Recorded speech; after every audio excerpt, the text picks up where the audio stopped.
5월 15일입니다. 성령을 거역한 죄라는 제목으로 사도행전 7장 37절에서 53절까지 말씀 세번역 성경을 읽겠습니다.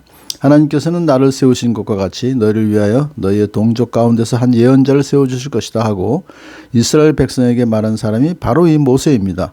이 사람은 이스라엘 백성이 광야에서 회중으로 모여있을 때 신의 산에서 그에게 말하는 천사와 우리 조상들 사이에 중개자가 되어서 산 말씀을 받아서 우리에게 전해준 사람입니다. 그러나 우리 조상들은 그의 말을 들으려고 하지 않았고 그를 제쳐놓고서 이집트로 돌아가고 싶어 하였습니다. 그래서 그들은 아론에게 말하였습니다. 우리를 인도할 신들을 우리에게 만들어 주십시오. 이집트 땅에서 우리를 내온 그 모세가 어떻게 되었는지 우리는 도무지 모르겠습니다.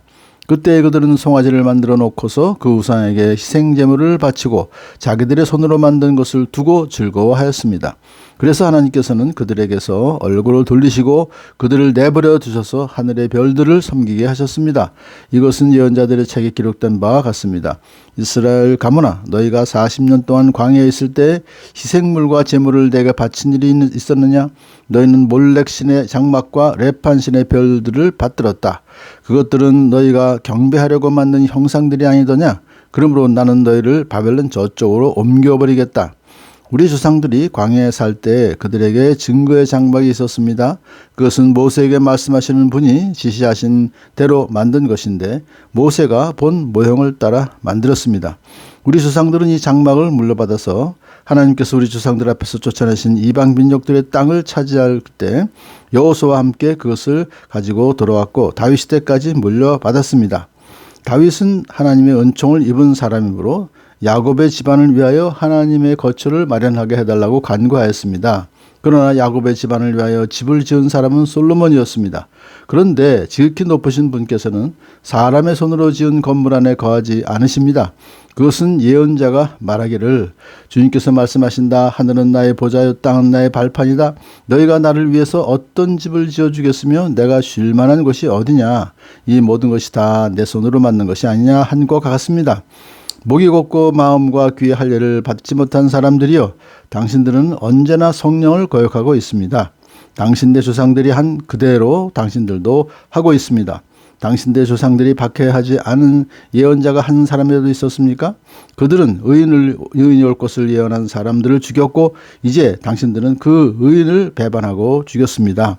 당신들은 천사들이 전해준 율법을 받기만 하고 지키지는 않았습니다. 아멘.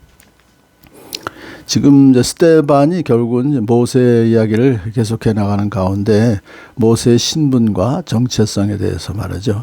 결국은 중개자다. 천사가 전해준 말씀을 이스라엘 백성에게 중개해 주는.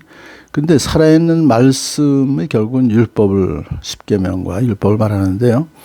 그것을 시내산에서 받는 동안에 시내산 아래에 있었던 백성들이 결국 하나님을 배반하고 그리고 모세를 배반하고 아론에게 금송아지를 만들어 달라고 해서 그래서 이 신이 우리를 여기까지 인도했다 이렇게 이제 했잖아요.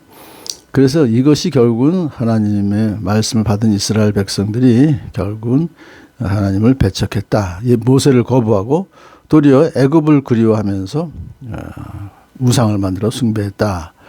지금도 마찬가지입니다. 이 물질 만능주의가 팽배하고 있는 오늘날 우리 성도로 부름받은 우리는 마음을 우상, 그러니까 황금송아지나 이런 그 재물의 우상 마음을 뺏기지 말고 오로지 하나님 말씀을 우리가 따라야 되겠다 하는 생각을 해보죠.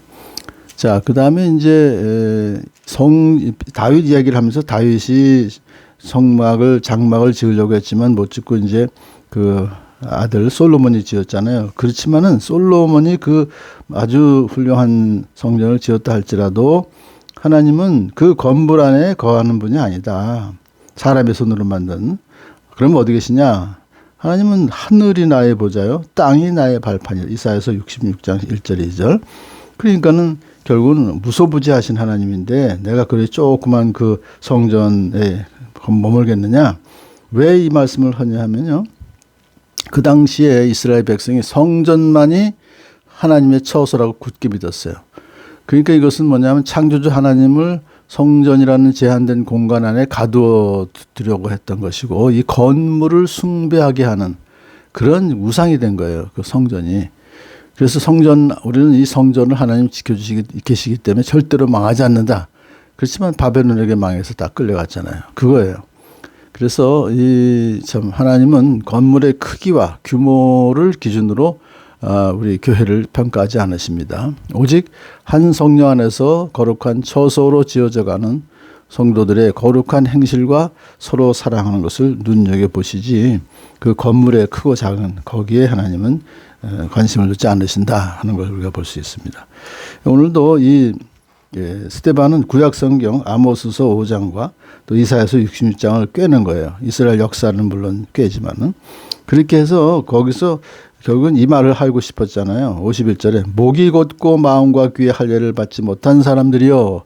이스라엘 백성들이 그 당시에 결국은 말씀과 하나님을 배반한 그런 자들을 향해서 결국 당신들은 언제나 성령을 거역하고 있습니다. 그러니까 조상들이 했던 것 마찬가지로 우상 숭배와 하나님 말씀을 거역하고 있는 것은 성령을 거역하고 있는 것입니다. 하면서 결국은 당신들이 예수 그리스도 의인이라고 표현했습니다. 예수 그리스도가 올 것을 예언한 예언자들도 죽였고 이제 당신들은 그 의인을 배반하고 죽였습니다. 그 의인은 바로 예수 그리스도입니다. 예수 그리스도를 당신들이 배반하고 죽인 것입니다. 라고 그것이 결국 성령을 거역한 죄입니다. 당신들은 천사들이 전하여 준 율법을 받기만 하고 지키지는 않았습니다. 우리가 하나님 말씀을 우리가 이렇게 읽지만 그 말씀을 읽는 것으로 그치고 그것을 지키지 않는다면 오늘 이스라엘 백성들의 그 질책을 받는 책망을 받는 것과 다름이 없습니다. 오늘도 하나님 말씀을 온전히 지키면서 다른 데 마음을 빼앗기지 말고 우상 숭배에 빼앗기지 말고 오로지 말씀을 사랑하며 말씀을 지켜나가는 복된 하루 되기를 축복합니다. 할렐루야.